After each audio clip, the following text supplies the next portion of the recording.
Welcome to west Godavari అమ్మమ్మ వంటల video అండి. తిరుపతిలో మీకు ఒక చిన్న ఇన్ఫర్మేషన్ అండి. మీరు తిరుపతి కొండకి తిరుమలకి పైకి వెళ్ళినప్పుడు అండి కొన్ని చిన్న చిన్న ఇన్ఫర్మేషన్లు అండి.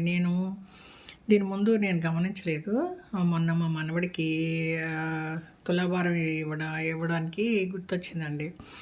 దానికోసం మేము మామూలుగా మాకు దగ్గర టికెట్ ఏం లేదు. ఆదివారం మధ్యాహ్నం చెన్నైలో 2:30కో ఏమో ట్రైన్ ఎక్కాము. ఒక 5:30 6కో తిరుపతి చేరామండి. అక్కడ పక్కనే ఫ్రీ టోకెన్ ఇస్తుంటే వేయించుకున్నామండి. ఆధార్ కార్డు చూపిస్తే అంటే సోమవారం నైట్ 10 గంటలకి ఇచ్చారండి దర్శనం. సరే అని అక్కడ కింద తిరుపతిలో అక్కడ కోనేరు పక్కన వైష్ణవి రూము అక్కడ హోటల్లో రూములు తీసుకుని గోవిందరాజు టెంపుల్ ఆ వైభవం అంతా చూసామండి. అక్కడ బ్రహ్మోత్సవాలు జరుగుతున్నాయి.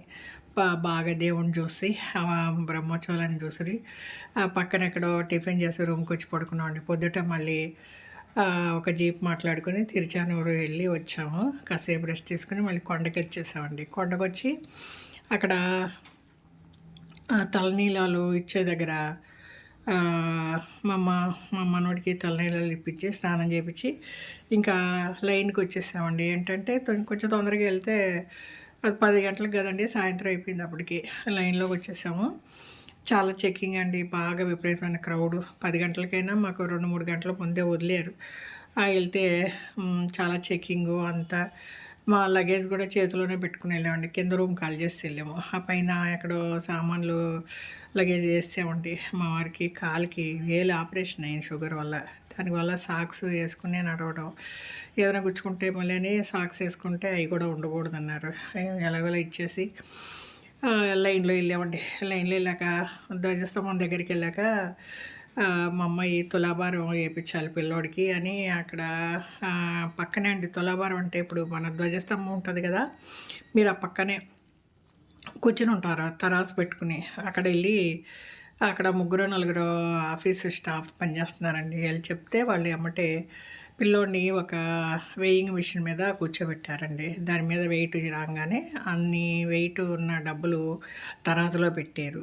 తరాజులో పెట్టి జస్ట్ పిల్లోడిని తరాజులో అలా పెట్టి ఇలా తీసేసి, అంటే వాళ్ళు ఆల్రెడీ ఆ వెయిట్కి తగ్గ డబ్బులు కౌంట్ చేసి పెట్టుకున్నారు వాళ్ళ దగ్గర. మనం ఇంటికాడ నుంచి ఏం మోసుకెళ్ళక్కర్లేదు. వాళ్ళ దగ్గర ఉన్న మూటలు, మీరు బెల్లం ఉన్నా పట్టుక బెల్లం అన్నా ఇంకా ఏదో ఉందండి అక్కడ, చక్కెర బెల్లము పట్టుక బెల్లము చిల్లర డబ్బులు మీ ఇష్టం అండి. మీకు ఏది కావాలంటే అది తూకం వేస్తున్నారు అక్కడ. మీరు ఫోన్పే చేయొచ్చు, క్యాష్ పే చేయొచ్చు. అదండి అలా అనమాట. కౌంట్ అలా వేసేసి ఒక 10 నిమిషాలండి. ఆ 10 నిమిషాల్లో మేము అక్కడ వెనకాల రంగమండపంలో కూర్చున్నామంటే, మనం ధ్వజస్తంభం పక్కన రంగమండపం ఉంటుందండి. రంగమండపం అంటే శ్రీరంగంలో శ్రీరంగనాథ గుడిని ముస్లింలు ధ్వంసం చేసినప్పుడు దేవుణ్ణి కాపాడటానికి అక్కడ విగ్రహాలు తీసుకొచ్చి తిరుపతిలో 60 సంవత్సరాలు దాశారంటండి. ఆ మండపం పేరే రంగమండపం. ఆ విగ్రహాలు శ్రీరామచంద్రుడు పూజించిన విగ్రహాలు అంటండి.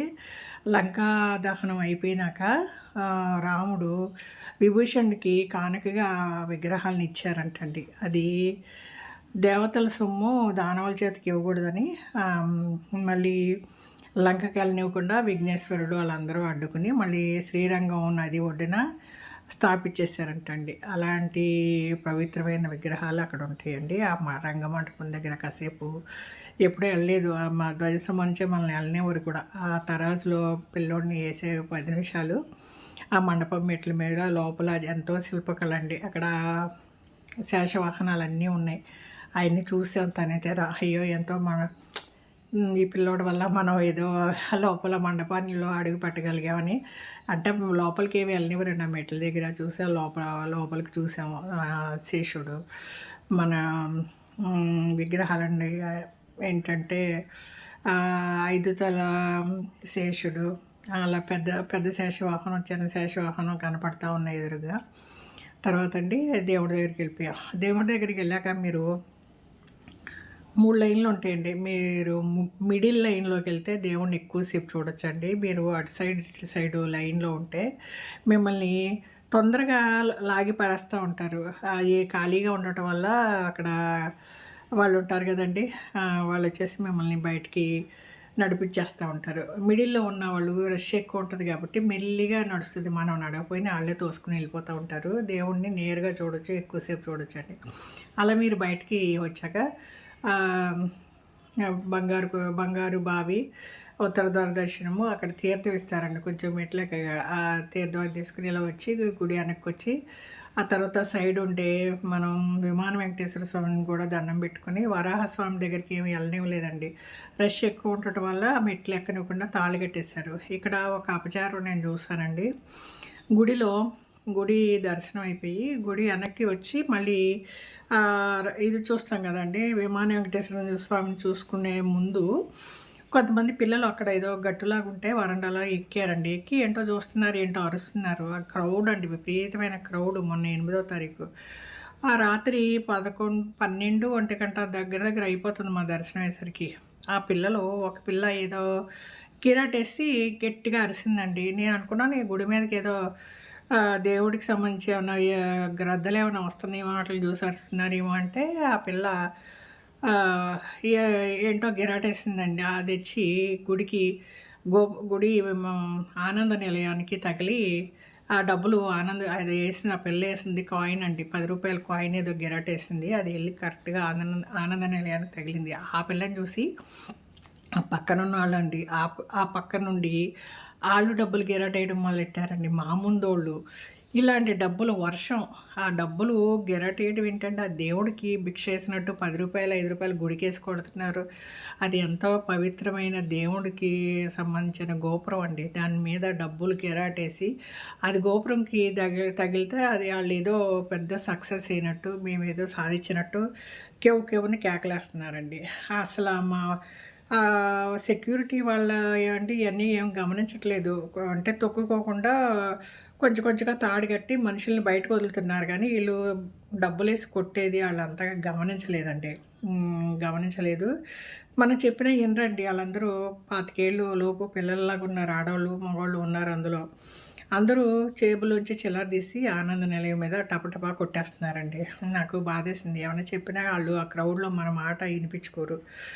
దయచేసి మీరు చెప్పులు, సాక్సు ఇయన్నీ పేషెంట్ల దగ్గర సాక్స్ లాక్కోవడం ఇయన్నీ చేస్తున్నారు. అలా చిల్లర డబ్బులు కూడా తీసుకుని గుడి లోపలికెళ్ళకుండా ఒక రూల్ పెడితే బావుంటదండి. అక్కడ చాలామంది ధ్వజస్తంభం దగ్గర గూడా డబ్బులు గిరాటేస్తున్నారు. అది తప్పండి. అది అక్కడ మంచి మంచి శిల్పకళలు ఎంతో పవిత్రంగా ఉండే ఆటిని మీరు కాయిన్స్ పెట్టి కొడుతున్నారు. అక్కడ చొట్టలు పడతాయి. మీరిచ్చే రూ. 10 కోసం దేవుడేమి ఎదురు చూడటం లేదండి. మీకంత ఆ గుడికేమన్నా ఇవ్వాలనుకుంటే హుండీలో ఎయండి. అన్నదానంకి ఎయండి. అక్కడ పెద్ద పెద్ద హుండీలున్నాయి. మీరు ఆ గుడికి ఏస్తే అన్నదానమో, లేకపోతే గుడి బాగు జేయడానికో, అక్కడ ఉద్యానవనం పెంచడానికో ఇలా అండి దేనికన్నా ఉపయోగిస్తారు. చిల్లర డబ్బులు గుళ్ళ మీద గిరాటేయటం తప్పండి. కొండ మీదకెళ్ళినప్పుడు ఆ సెక్యూరిటీ ఆళ్ళు చెకింగ్ చేస్తున్నారు చూడండి. అప్పుడు కాయిన్స్ గూడా ఆళ్ళ దగ్గర లేకుండా చేస్తే బావుంటదని నా అభిప్రాయం అండి. ఆ తర్వాత మేము 1:30కేమో గుడి లైన్‌లోంచి బయటకొచ్చి సాక్స్ గూడా లేక ఎక్కడున్నాయో తెలియక కాలుతో నడవడం చాలా కష్టమైపోయిందండి. గుడి పైకొచ్చి ఇంకా ఆంజనేయ స్వామి గుడి దగ్గర అంటే నైటు దిగనివ్వరు గదా కొండ. మాకు రూమ్ లేదు పైన. 3:30 వరకో ఏమో మళ్ళీ సుప్రభాత సేవ మొదలైపోయింది. సుప్రభాతం వినపడుతుంది గుళ్ళో. తర్వాత ఏదో జీప్ మాట్లాడుకుని కింద తిరుపతికొచ్చి, ఆ తిరుపతిలో ట్రైన్ బట్టి చెన్నైకొచ్చామండి. ఈసారి చాలా కష్టపడ్డామండి. పిల్లలతో వెళ్ళినప్పుడు రిజర్వేషన్ లేకుండా, అలా ముందు టికెట్ తీసుకోకుండా ఇలా ఎళ్లి చాలా ఇబ్బందయిపోయింది. అలా అన్నిటి ఇబ్బందుల కన్నా దేవుడిని చూసామండి అంత రష్‌లో. ఆ పిల్లలు నాణేలు పెట్టి ఆనంద నీలాన్ని కొడతంటే అండి నా మనసు గిలగిల్లాడిపోయిందండి. అంత సెక్యూరిటీ ఉండి కూడా ఇలాంటియన్నీ పట్టించుకోలేదు. అది నాకు కష్టమైపోయింది.